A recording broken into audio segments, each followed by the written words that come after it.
안녕하십니까. 길고 긴 연휴가 끝났습니다. 사실상 연휴는 이미 끝났죠. 10월 10일 날 10월 10일이 평일이었으니까 이미 끝났고 10월 3일부터 10월 3일 금요일부터 3, 4, 5, 6, 7, 8, 9 7일을 보내고 10일 날 하루 평일 보낸 다음에 또 11일 12일 그래서 10일까지 이제 대체 공휴일인가 그걸 했으면은 임시 공휴일로 지정됐었으면은 진짜 엄청나게 오래 쉬는 건데 그건 아니었어요. 그래도 이번에 9일을 쉬었다. 9일. 그리고 내일부터 또 한 주가 시작되는데 이번에 연휴 보내면서 또 중요한 깨달음이 좀 있었습니다. 그 중에서 하나는 관성에 대한 거예요. 관성. 대충 어떤 얘기 할지 짐작이 가는 분도 계실 텐데 이렇게 사람이 오래 쉬면 물론 어떤 분들은 연휴 상관없이 계속 일을 하신 분도 계실 거고 또 어떤 분들은 진짜로 쉰 분도 계실 겁니다. 저 같은 경우에는 이제 일을 했죠.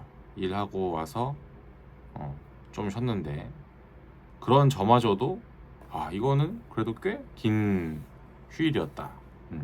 그렇게 생각이 들었으니까요. 저도 일하고 왔지만 일하고 온 그 4일 동안은 무척 빡셌고 힘들었는데 또 돌아와서 저는 이제 10월 10일은 연차였거든요. 처음에는 연차 안 쓸까 했다가 생각해보니까 내가 일을 안 하는데 그건 연차지. 그래서 연차 내고 쉬었습니다. 10, 11, 12를 쉬었는데 3일만 쉰 저도 이렇게 꽤 오래 쉰 것 같다 생각을 하는데 이번 설이 아니지 추석 연휴를 다 쉰 분들은 얼마나 그럼 쉬는 상태로 들어갔을까. 근데 거기서 다시 이제 일을 해야 된다. 그럼 이 관성이라는 게 사람이 일주일 동안 이제 쉬고 다시 일을 한다고 하면은 다시 일하는 그 모드라고 해야 되나? 그 상태로 돌아가기가 여간 어려운 게 아니다. 왜냐면 이 일을 한다는 거는 뭔가 편리한 상태를 계속 깨야 돼요. 자는 거에서 깨야 되고 일단 자다가 일어나야 되고 씻어야 되고 옷을 갈아입어야 되고 밥도 필요하면 먹어야 되고 많은 사람들이 그건 좀 포기를 하지만 밥도 먹어야 되고 또 일터까지 가야 되고 가는 길에 사람들도 막 치워야 되고 좀 불편한 자세로 있어야 되고 그렇게 해서 또 걸어야 되고 일터로 가야 됩니다. 일터로 가서는 또 그냥 있을 수 없죠. 오늘의 할 일을 그 전에 미리 정리했던지 아니면 그날 정리하면서 오늘 할 일도 봐야 되고 또 미팅도 해야 되고 자료도 만들어야 되고 생각이란 걸 해야 되고 그러니까 뭔가 사람이 편하게 생각을 한다든지 아니면 편하게 그냥 편하려고 하는 그 상태를 계속 깨는 게 일이다 보니까 이 편한 상태가 이틀이었다가 다시 일을 하면 후유증은 그 이틀치만큼 오겠지만 쉬는 게 막 일주일이야. 7일 내내 쉰 다음에 다시 일을 한다. 그거는 쉽지 않죠. 그래서 제 주변에 막 보면은 어떤 분도 계시냐면은 본인이 연차를 냈어요. 연차를 냈는데 집에서 심심하시대요. 심심해서 일을 하러 나오는 거야. 물론 요거는 약간 맥락이 다릅니다. 요거는 그냥 심심해서 나왔다 이런 건데 요거를 또 좀 다르게 해석을 해보면은 연차를 냈지만 본인은 쉬지 않고 일하는 그 감각을 유지하기 위해서 나간다. 그렇게 이해할 수도 있겠고 그런 부분도 보면은 이 일이라는 게 편한 상태를 깨는 건데 그 깨는 그 주기가 뭐 매일매일, 그게 매일매일이 이제 주중이죠. 월요일부터 금요일이고. 근데 그것조차 유지하고 싶어서 주말에도 일하는 사람들이 있다. 물론 그게 뭐 원해서 일하는 걸 수도 있고 원치 않지만 해야 하니까 하는 걸 수도 있는데, 이 관성이라는 게 한번 붙으면은 멈추기 어려운 것처럼 그 월요일부터 금요일도 그 일하는 관성이 있을 거지 않습니까? 쉬는 관성이 있다면 역시 일하는 관성도 있을 거기 때문에 그 일하는 관성을 유지하는 거, 네. 그게 참 어려우면서도 또 어떤 사람들은 자기만의 방법을 실현하고 있지 않을까. 그래서 갑자기 말을 좀 이것저것 섞어서 했는데 이번 연휴가 좀 길었습니다. 길었고 그래도 뭐 푹 쉰 분도 계실 거고, 아니면 너무 쉬니까 좀 심심한데 그래서 막 이것저것 좀 일도 하신 분도 계실 겁니다. 저 같은 경우는 이제 내일부터 또 한 주를 보내는데 지난주에 좀 나름 모르겠어, 연휴라는 거를 생각해서 그런지 몰라도 내가 연휴에 출장을 갔다, 내가 연휴에 일을 했다 라는 그 생각이 박히니까 뭔가 좀 보상심리, 그러니까 쉬고 싶다 라는 생각도 들더라고요. 그래서 그럼 나는 쉬어야겠어. 그래서 제가 내일 그리고 다음 주 금요일에는 연차를 썼습니다. 네. 4일 일했으니까 3일 연차를 쓴 셈이죠. 지난주 금요일, 또 다음 주 월, 금, 그런 상태고, 글쎄요, 이게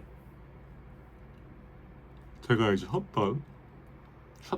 쉬었던이지.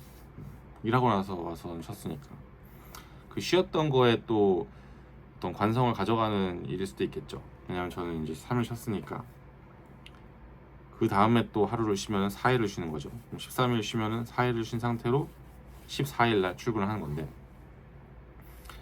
그러면 저는 이제 되게 애매한 상태에 관성이 생기는 거죠. 4일에 쉼이 있고 그 전에 4일에 일을 했고 그 전엔 또 3일에 쉬었군요. 그 전엔 또 4일을 일했네. 제가 어떻게 관성을 유지할지. 근데 결국에는 관성을 그러면 어떻게 이제 필요할 때 깨고 필요할 때 만드느냐. 근데 이제 관성을 만들어야 되는 경우는 관성이 만들어지기가 어려운 경우죠. 뭐 일에 대한 관성이겠지 그러면. 왜냐면 사람은 쉬고 싶으니까. 그런 경우는 제가 지금 영상 찍고 있는 거랑 똑같은 것 같아요. 저 지금 거의 11시 50분 됐는데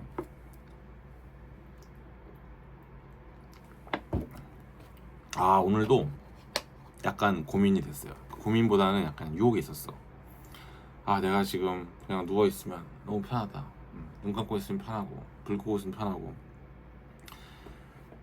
영상을 찍지 않아도 편안한 상태가 펼쳐지니까 그냥 생각이라는 것도 안 드는 거예요. 그냥 쉬고 싶다. 이 상태로 유지.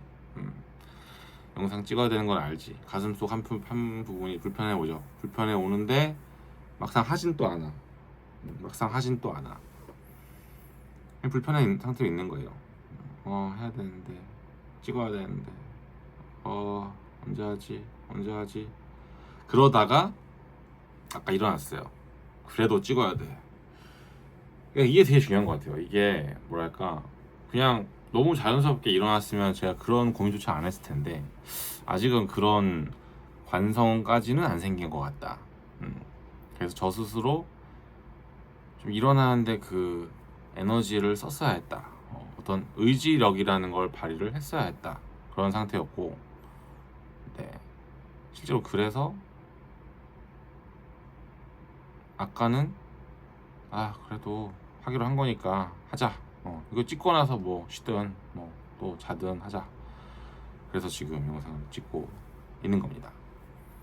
근데 이거를 안 하는 것도 쉽단 말이에요. 그러니까 나밖에 없는 거지. 지금 이 방엔 저밖에 없고 나밖에 없으니까 나에게 뭔가 뭐 억지로 뭐 시킬 사람도 없고 뭐 위해를 가할 사람도 없고 안 한다고 나를 뭐 뭐라 할 사람도 없으니까 그냥 너무 상황이 저한테 나이스한 거죠. 정말 나이스한 건지는 잘 모르겠지만 그러다 보니까 하면 하고 안 하면 안 하고 하면 하는 거고. 그래서 저 스스로가 만약에 그 상태, 아까 제가 누워있던 상태에서 편한 상태에서 합리화를 했으면, 예를 들면 나 오늘 피곤해, 물론 그 순간을 그냥 타협하고서는 내일이 됐으면 내일 엄청 괴로웠을 거예요. 왜냐면 제가 지금 그래도 나름 하루에 하나씩 영상을 계속 업로드하고 있는 중인데, 촬영은 하루에 하나씩 못하고 있을지 몰라도 업로드는 계속 하고 있거든요. 네. 그리고 제가 출장 갔을 때 복귀하면서 막 2개씩 3개씩 찍었던 거를 돌아와서 좀 쉴 때 영상 안 찍은 날에도 올리긴 했어요. 근데 그거를 못 올리면 또 이제 뭔가 꾸준히 하고 있는 어떤 하나가 깨지는 거니까, 루틴 하나 깨지는 거니까 제가 스트레스를 많이 받았을 텐데 다행히 이제 그걸 지켜냈고. 그러면 또 여기서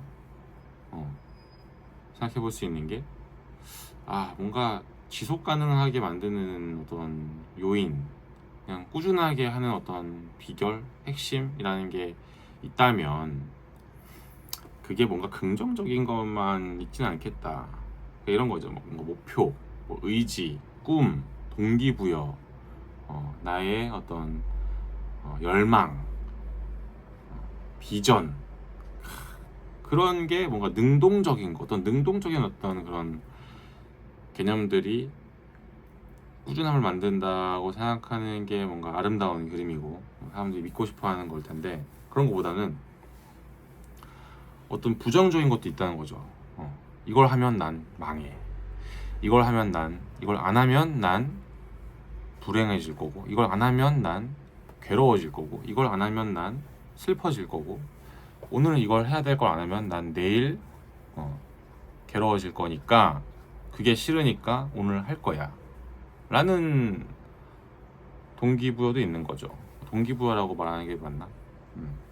그러니까 뭔가 모멘텀? 내가 어떤 행위를 하게 만드는 모멘텀? 내가 어떤 관성을 최초에 발생시키는 사건? 작용? 그래서 그게 항상 긍정적인 것만 있는 건 아닌 것 같다. 그러니까 부정을 방지하고자, 부정을 제거하고자, 부정을 예방하고자 움직이게 되는 그런 모멘텀도 있는 것 같다. 그런 어떤 최초의 사건, 실행이 있는 것 같고, 우리가 이런 긍정적인 것도 부정적인 것도 잘 사용하면 좋은데, 그런데 저는 살아오면서 계속 긍정적인 모멘텀을 만들려고 했었고, 긍정적인 모멘텀을 막 떠올리거나 상상하거나 그런 걸 준비할 때는 굉장히 즐거웠는데, 근데 한 가지 굉장히 중요한 사실이 뭐냐면, 그렇게 아무리 즐거운 긍정적인 발전적인 모멘텀을 찾아서 만들어도 막상 또 그냥 하기 싫은 순간에는 나는 그런 어떠한 뭐 비전, 꿈, 열망, 목표 의식, 플랜, 계획, 그런 거 다 필요 없더라고요. 언제? 그냥 하기 싫을 때, 그냥 뭔가 처질 때, 그냥 내가 한순간 꿀꺽 하고서는 그냥 참아버리면은 언제든지 넘어갈 수 있을 때, 그럴 때는 고통을 피하는 선택을 했던 게 되게 유효했던 것 같아요. 뭐 지금처럼 제가 지금 유튜브를 찍고 있는 이유는, 제가 오늘 이걸 안 하면 내가 또 매일매일 하던 걸 멈춰야 되니까, 그게 싫으니까 영상을 킨 것도 있단 말이에요. 없지 않습니다. 분명히 있어요. 근데 그게 굉장히 강력하다, 효과적이다. 그러면 이런 상황에서 또 어떤 피드백이 스스로 있냐면, 어떤 좀 감상이 있냐면, 나는 이렇게 뭔가 쫓기듯이 살아야 될까? 왜 항상 이렇게? 그러니까 왜냐면 제가 지금 영상 찍는 이유도 원치 않는 상황을 피하려고 영상을 찍는 셈이잖아요. 어떻게 보면 원하는 걸 이루기 위해서 영상을 찍는 그런 생각도 맨날 하지만 그게 힘을 잃고 내가 다시 퍼져 있거나 다시 오늘도 하기 싫은데 이렇게 되는 순간 나를 일으켜 세우고 나를 이 카메라 앞에 앉게 만드는 건 뭐냐면 이거 안 하면 나 잘못되는 거, 이거 안 하면 나 혼나는 거, 이거 안 하면 나 그러니까 혼나는 것도 스스로한테 스스로가 혼나는 거죠. 나중에 듣기 싫은 소리를 들어야 되는 거, 나 스스로가 멍청한 사람이 되는 것 같은 거, 바보 같은 사람이 되는 것 같은 거, 뭔가 의지박약, 나약한 사람, 또 포기하는 사람이 되는 거, 그런 상황이 싫기 때문에 하는 것도 분명히 있단 말이에요. 근데 그거는 뭔가 능동적이기보다는 좀 수동적인 것 같은데, 그러니까 피하려고, 회피하려고, 예방하려고 움직이는 게 과연 좋은 동기부여인가 라는 생각을 좀 해봤고, 근데 또 거기에 꼬리를 또 한 번 더 물면 이런 것도 있네요. 그런 피하고자 하는 그 피한다는 행위도 굉장히 능동적일 수 있겠다. 그 피하려고 어쨌든 나는 뭔가를 하지 않냐, 피하기 위해서 피하고자 액션을 하고, 피하고자 그래도 몸을 일으켜서 뭔가를 하고, 그건 굉장히 훌륭한 능동적인 사건 아닌가, 능동적인 어떤 행동 양식 아닌가 라는 생각하면서 오늘 영상 마치겠습니다. 네, 관성, 모멘텀이라고 하면 뭐랄까, 내가 어떤 행동을 하게 만드는 최초의 어떤 힘, 작용, 그런 건데, 에너지, 이 관성과 모멘텀에 대해서 오늘 좀 얘기를 해봤습니다. 감사합니다.